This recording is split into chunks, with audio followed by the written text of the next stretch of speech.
হ্যাঁ হ্যাঁ, তোমাকেই বলছি। একটা কোয়েশ্চেন করতে পারি? জীবনে এমন কোনো মানুষ আছে যাকে তুমি তোমার কোনো স্পেশাল ইভেন্টের কথা বা তোমার লাইফের কোনো স্পেশাল দিনের কথা বললেই সে জিনিসটা জাস্ট ভেস্তে যায়? এটাকে কি বলে জানো? নাজার।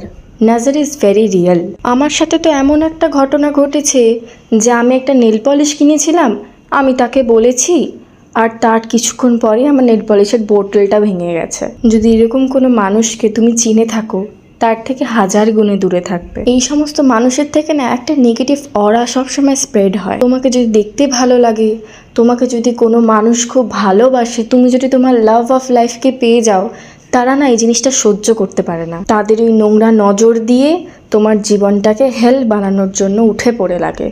তাই কখনো কোনো মানুষকে নিজের উইকনেস বা নিজের কোনো প্ল্যান বা নিজের কোনো ভালো মুহূর্ত শেয়ার করতে যাবে না যারা এই নেগেটিভিটি স্প্রেড করে। নিজের খুশির জন্য সব কিছু করো যে জিনিসটা তোমাকে খুশি রাখতে পারে।